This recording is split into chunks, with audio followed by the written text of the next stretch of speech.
વડોદરાના શિનોર મોટા ફોફળિયા માર્ગ પર દીપડો દેખાયો હોવાનો વિડીયો વાયરલ થયો। રાત્રિના સમયે રોડની બાજુમાં દીપડો નિર્ભય રીતે લટાર મારતો દેખાઈ રહ્યો છે। આ વાયરલ વિડીયો શિનોર મોટા ફોફળિયા માર્ગ પર આવેલા પેટ્રોલ પંપ નજીકના હોવાનું જાણવા મળી રહ્યું છે। માર્ગ પરથી પસાર થતા કારના ચાલકે પોતાના મોબાઈલમાં વિડીયો ઉતાર્યો છે। ગત રાત્રિના 12 વાગ્યાની આસપાસ વિડીયો ઉતાર્યો હોવાનું જાણવા મળી રહ્યું છે। જોકે આ વાયરલ વિડીયોની સત્યતા અંગે ન્યૂઝ 18 ગુજરાતી કોઈ સત્તાવાર પુષ્ટિ કરતું નથી।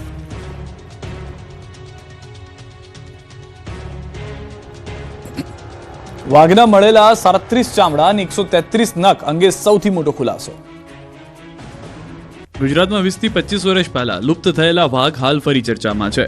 નર્મદાના રાજપીપળા નજીક મંદિરના મકાનમાંથી મળેલા ચામડા નખ અંગે સૌથી મોટા ખુલાસા થયા। વન વિભાગની હાલની તપાસમાં ખુલાસો થયો છે કે મંદિરના મૃતક મહારાજ માધવ આનંદ સ્વામી વર્ષ 1977માં અમેરિકા પણ ગયા હતા। હાલમાં વન વિભાગને મહારાજનો પાસપોર્ટ મળ્યો। મૂળ મધ્યપ્રદેશના મહારાજ અમેરિકામાં કોની સાથે સંપર્કમાં હતા તેની પણ તપાસ ચાલી રહી છે। હાલમાં તપાસમાં ઇન્ટેલિજન્સ બ્યુરો પણ જોડાયું છે। ધર્મેશ્વર મહાદેવ મંદિરના જૂના મકાનમાંથી આ જથ્થો મળ્યો હતો। આ ચામડા અને નખ વાઘના હોવાની શક્યતા છે, જો કે FSL રિપોર્ટ બાદ જ ખરાઈ થઈ શકે છે। પ્રાથમિક તપાસમાં 37 વાઘના ચામડા આખા, 4 ચામડાના ટુકડા અને 133 નખ મળ્યા હતા। સાથે જ પેટીમાંથી 1952-53ની સાલના ન્યૂઝપેપર પણ મળ્યા છે। આરએફઓના મતે આ સામાન 33 વર્ષ જૂનો હોઈ શકે છે। મંદિરના મહારાજ જે રૂમમાં રહેતા હતા તે રૂમમાંથી આ જથ્થો મળ્યો હતો। મહારાજનું 7 મહિના પહેલા નિધન થયું હતું। અમદાવાદમાં અસામાજિક તત્વોનો આતંક, જૂની અદાવતમાં કર્યો હુમલો। અમદાવાદમાં અસામાજિક તત્વોનો આતંક સીસીટીવીમાં કેદ। અમરાઈવાડી વિસ્તારમાં કુખ્યાત સત્યા ગેંગના સાગરીતોએ જાહેરમાં આતંક મચાવ્યો। અગાઉ કોઈ દારૂની બાતમી આપી હોવાની વાતની અદાવત રાખીને હુમલો કરાયો હતો। ફરિયાદી અને તેના પિતાએ થોડા મહિના પહેલા સત્યાની દુકાન લીધી હતી, જેમાં દુકાનમાં દારૂ હોવાને લઈને અમરાઈવાડી પોલીસ સ્ટેશને ફરિયાદ નોંધાવી હતી। જે વાતની સત્યા ગેંગે અદાવત રાખી।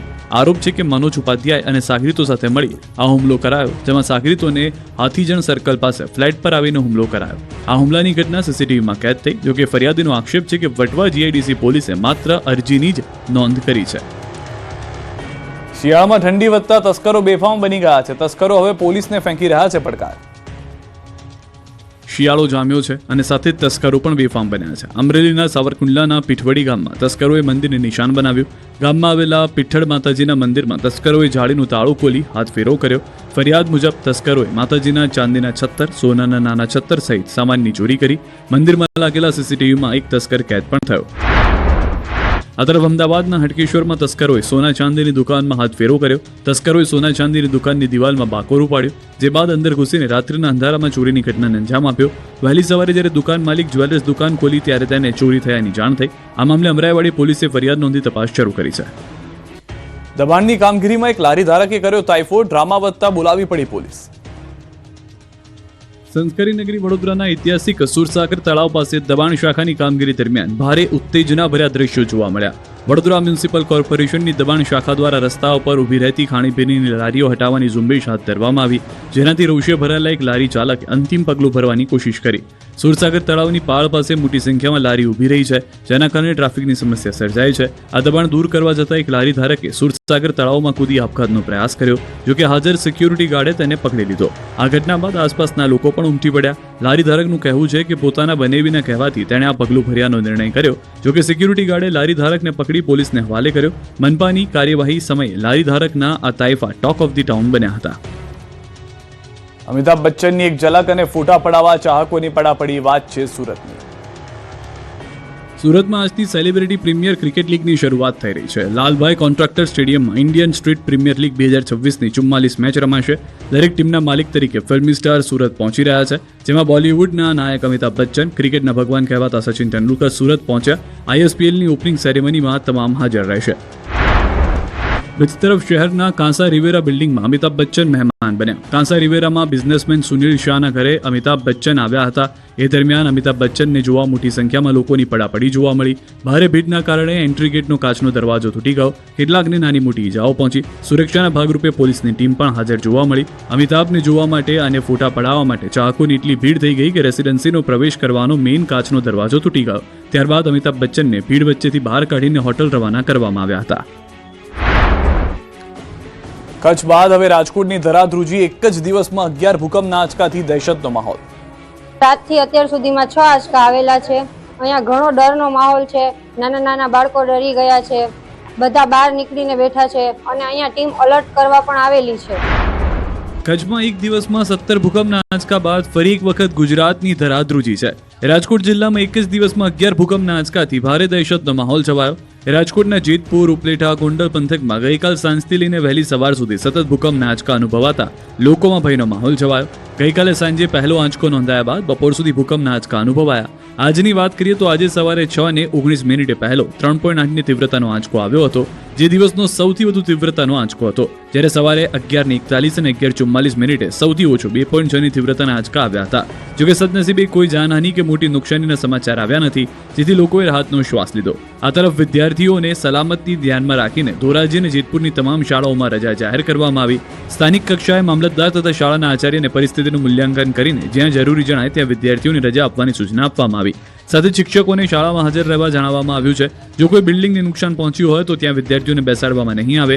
ઉપરાંત નાગરિકોને અફવાઓ પર ધ્યાન ન આપવા અને આપત્તિ સમયે સાવચેતી રાખવા અપીલ કરવામાં આવી છે. રાજકોટ ઉપરાંત ગીર સોમનાથના તાલાલામાં પણ ભૂકંપનો આંચકો અનુભવાયો. સવારે 9:08 1.7ની તીવ્રતાનો આંચકો અનુભવાયો, જેનું કેન્દ્રબિંદુ તાલાલાથી 15 કિલોમીટર દૂર નોંધાયું. ભૂકંપના આંચકા અંગે રિજિયનલ સાયન્સ સેન્ટરના પ્રોજેક્ટ ડાયરેક્ટરના મતે પૃથ્વીની સપાટી નીચે આવેલી પ્લેટોની હલચલ આ પ્રકારના આંચકાઓ માટે જવાબદાર હોય છે. જ્યારે એક પ્લેટ બીજી પ્લેટ સાથે અથડાય અથવા તેમની વચ્ચે આંતરક્રિયા થાય ત્યારે ભૂકંપ સ્વરૂપે અનુભવાય છે. કોંગ્રેસના સાંસદની એક અપીલને ભાજપના આગેવાન ઝીલી લીધી. વાત નવાઈ પમાડે તેવી છે. દારૂ સામે હવે સ્થાનિકો સાથે ભાજપના નેતાઓ મેદાને ઉતર્યા છે, જેમાં સાંસદ ભરતસિંહ ડાભી, એમએલએ લવિંગજી ઠાકોર, જિલ્લા પંચાયત પ્રમુખ હિતલબેન ઠાકોર સહિત આગેવાનો એસપી કચેરીએ પહોંચ્યા અને જનતા રેડમાં બુટલેગરોની દાદાગીરી અંગે એસપીને રજૂઆત કરી. હાલમાં ઠાકોર સમાજના નવા બંધારણ મુજબ દારૂના અડ્ડા પર જનતા રેડ પડાઈ રહી છે. આ રેડમાં દેશી દારૂની ભટ્ટી પર યુરિયા ખાતરના ઉપયોગનો વિડીયો પણ થયો છે વાયરલ. ભાજપના આગેવાનોએ પોલીસને હપ્તા પહોંચતા હોવાના આક્ષેપ કરી કલેક્ટરને મૌખિક રજૂઆત પણ કરી હતી. જ્યારે દ્વારકાના રાણપર ગામે ચાલતી દેશી દારૂની ભટ્ટી ઝડપાઈ. ભાણવડના બરડા ડુંગરમાં ચાલતી હતી દેશી દારૂની ભટ્ટી. એલસીબીએ દરોડા પાડી 1 લાખથી વધુનો મુદ્દામાલ જપ્ત કર્યો. પોલીસે દરોડા પાડતા આરોપી થયો ફરાર. પોલીસે ફરાર આરોપી સામે ગુનો નોંધી તપાસ વધુ શરૂ કરી છે. તો વડોદરામાં દારૂ હેરાફેરી માટે બુટલેગરનો વધુ એક કિમિયો નિષ્ફળ થયો. બુટલેગરો બાઇકની અંદર ચોરખાનું બનાવી કરતા હતા હેરાફેરી, જ્યાં જાણી પોલીસે દારૂની હેરાફેરીના બુટલેગરનો કિમિયો નિષ્ફળ બનાવ્યો. વડોદરા મનપાને બગાસુ ખાતા મળ્યું પતાસું. પાણીપુરીની તપાસમાં મળ્યો અધધ મીઠાઈનો જથ્થો. ડબલ ઋતુના મારથી મચ્છરજન્ય અને પાણીજન્ય રોગચાળાએ માજા મૂકી છે. રાજ્યના ઘણા શહેરોમાં સ્થિતિ છે, જેને લઈને મહાનગરોમાં વિશેષ તકેદારી રખાઈ રહી છે. વડોદરામાં પાણીપુરીની તપાસ કરવા ગયેલા તંત્રને બગાસુ ખાતા પતાસું મળ્યું અને લાખોની કિંમતની અખાદ્ય મીઠાઈનો જથ્થો ઝડપાયો, જેમાં ગોડાઉનમાંથી 13,000 કિલોથી વધુ અખાદ્ય મીઠાઈનો જથ્થો મળ્યો. ખોડિયારનગર ખાતે મહાનગરપાલિકાની ટીમ પાણીપુરી અંગે તપાસ કરવા ગઈ અને તે સમયે અખાદ્ય મીઠાઈ મળી હતી, જેમાં લવલી સ્વીટના ગોડાઉનમાં તપાસ કરતા મોટી માત્રામાં અખાદ્ય મીઠાઈ મળી આવી હતી. સાથે જાંબુના લેન્ડફિલ્ડ સાઇટ ખાતે આ મળેલી અખાદ્ય મીઠાઈનો નાશ કરાયો, જેમાં 700 kilo kaju katli, 8,000 kilo peda, 2500 kilo barfi, 700 kilo laddu સહિત 7.5 લાખ કિંમતની મીઠાઈનો નાશ કરાયો. મીઠાઈનો નાશ કરવામાં ખોરાક શાખાને 10 કલાકનો સમય લાગ્યો. આ તરફ વડોદરા મહાનગરપાલિકાની ફૂડ વિભાગની ટીમે શહેરના ફતેપુરા, કુંભારવાડા સહિતના સ્થળે પાણીપુરીના 26 યુનિટ પર ચેકિંગ શરૂ કર્યું, જેમાં ફૂડ વિભાગે 67 કિલો અખાદ્ય જથ્થાનો નાશ કર્યો. ફૂડ વિભાગે અખાદ્ય બટાકા, બાફેલા ચણા, વટાણા, પાણીપુરીનું પાણી સહિતની વસ્તુઓનો નાશ કર્યો. મનપાની ટીમે ગઈકાલે પણ પાણીપુરીના વિક્રેતાઓના ઘરે લારી પર ચેકિંગ હાથ ધરાયું હતું. ગાંધીનગર